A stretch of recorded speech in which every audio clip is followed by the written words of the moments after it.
Бүгін 21 тамыз 2023 жыл Талдықорған қаласында орналасқан нөмірі 71 тергеу абақтысында отырған қорғауындағы Думан Мұхаммедкәрімге кіріп шықтым.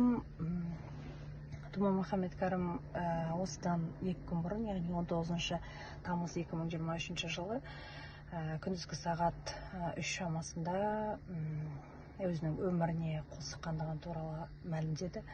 Яғни сол қолының ең кіші саусағы, 5-ші саусағына пластикалық затпен саусағын шаппақ болған, алайда пластикалық зат сынып кетіп, қазір қолы жарақатталған, көгерген және іскен және жарақатталған жарақтар болды. Және де бұл оны өзінің талаптары орындалмай жатқандықтан осындай жолға барғанын айтты. Және де алдағы уақытта осы бүгінгі күннен бастап 1 қыркүйекке дейінгі аралықта егер жаңағы талабы Алматы қаласында орналасқан нөмір 72 тергеу абақтысына ауыстыру болған талабы, негізгі талабы, осы талабы егер орындалмайтын болса, онда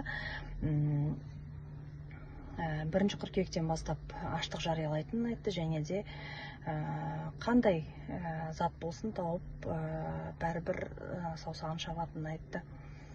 Сондықтан да мен бұл талабы орындалатын талаптардың бірі деп білем. Және де бұл жерде Думан Мұхаммедкәрімнің негізгі денсаулығы, сондықтан да денсаулығына қауіп төндірмеуіміз керек.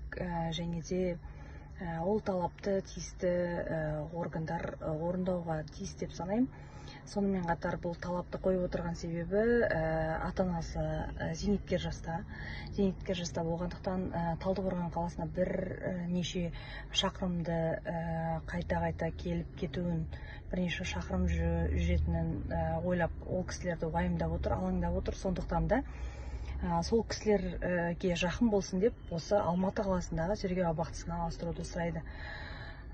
Сондықтан да қазіргі таңда бұл талабын орынды деп білеміз. Алайда өзіне қол жұмсағанына жол бермеуіміз тиіс деп санаймыз. Қазіргі таңда қорғаушылары Ғалым Нұрпейісов ағамызға және маған осы тиісті органдардың барлығына өтініш, арыздарды жолдау туралы өзі өтінді.